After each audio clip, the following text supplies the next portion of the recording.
I want to go through in detail for some specific antidepressants, and I'm going to focus here on the SSRIs and mirtazapine.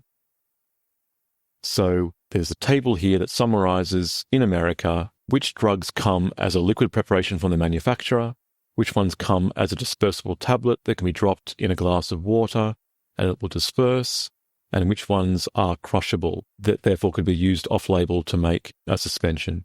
And so you can see that there are about 5 SSRIs that are available as liquid form in America.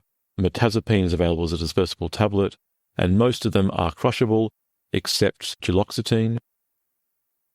So I'll give an example of going through tapering off citalopram. So citalopram hydrobromide is available as a liquid in America. It comes as 10 milligrams in 5 mils or 2 milligrams per mil. You can use a 1 mil or 5 mil syringe to make doses of between 0.2 milligrams and 40 milligrams. And if you need to make up even smaller doses, you can dilute this solution in water. For example, you can take 1 mil of the citalopram solution, mix it with 9 mils of water and shake well to make up a 0.2 milligram per mil solution. And using a 1 mil syringe, you can very easily make up then 0.02 milligrams of the drug. Some patients prefer a technique called microtapering to make smaller steps every day or week. So for example, rather than going down by 3 milligrams per month of a drug, you might go down by 0.1 milligrams per day.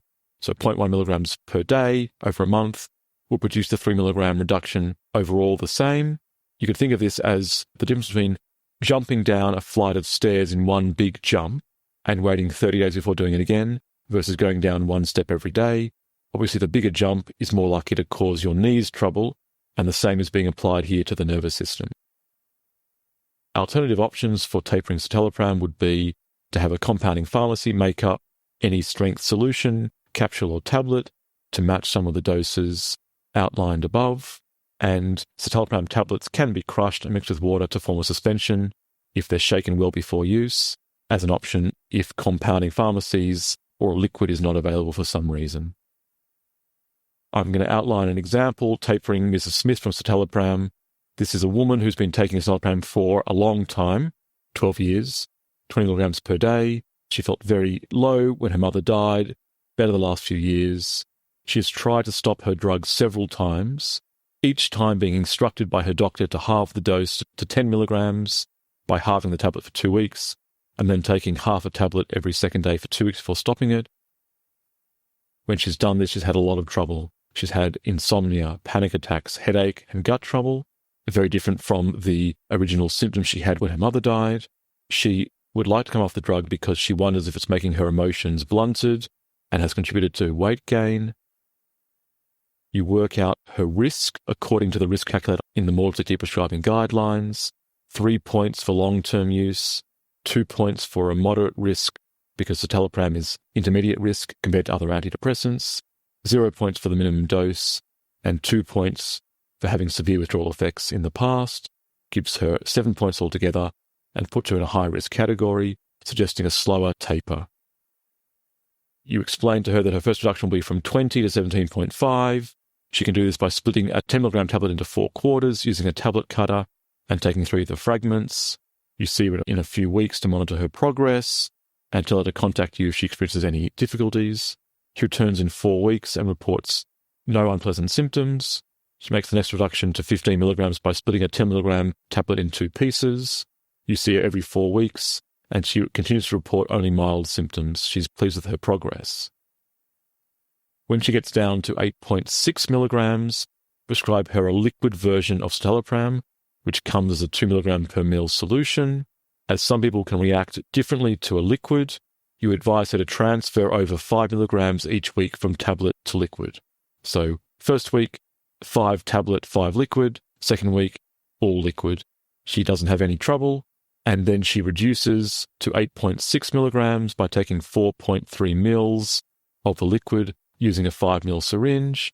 And she continues making reductions using this liquid every 4 weeks without any major difficulties.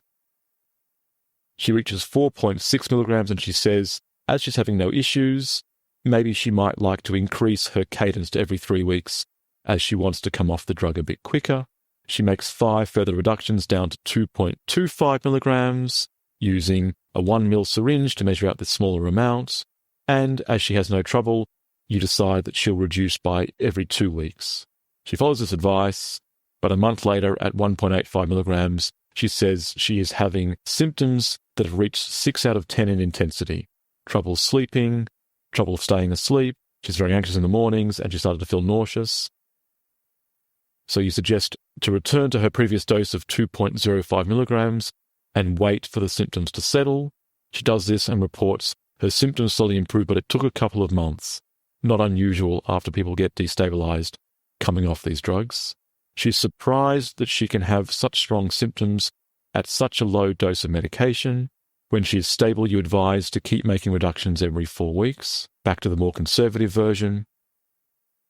When she gets down to 0.4 milligrams, you tell her it is generally advisable to measure no less than 20% of the volume of a syringe, which for her 1 ml syringe is 0.2 mils. You explain to her that she will need to dilute her solution of citalopram tenfold. This can be done either by a compounding pharmacy or by adding 9 mils of water to her 1 ml citalopram solution, which should be discarded each day and made up fresh. According to strict guidelines, she chooses a compounding pharmacy to make up this more dilute solution, and she continues making reductions every 4 weeks. Overall, the process takes her a bit over 3 years. But she expresses great satisfaction after all her failed attempts. She thought she would never be able to get off the drug. And a similar approach can be taken for Lexapro, Prozac, Paxil, and Zoloft, for which the manufacturer makes oral solutions. If dilutions are required, tap water can be added, or a compounding pharmacy can be used. And for drugs like Mirtazapine or Remeron, which do not come as a solution from the manufacturer, dispersible tablets can be dispersed in water. For example, 15 milligram tablet in 15 mils of water will make a 1 milligram per mil mixture, which should be shaken well before use, because it is not going to be a perfect solution. It'll be a suspension, or a compounding pharmacy can make up a solution. And of course, an alternative for all drugs is to get a compounding pharmacy to make up smaller dose capsules or tablets to make life easier for some patients who prefer something simpler. So the key points are: the most widely available method for hyperbolic tapering is to use a liquid version of the drug made by a drug manufacturer, available for many antidepressants, which allows small doses to be made up with syringe. Sometimes dilutions of these drugs are required to make very small doses, which can be done at home with water or by a compounding pharmacist. Doses can be reduced by about 10% of the last dose per month with liquids, or some people may benefit from making even smaller reductions each day, e.g. 0.1 milligrams per day rather than 3 milligrams per month, called microtapering.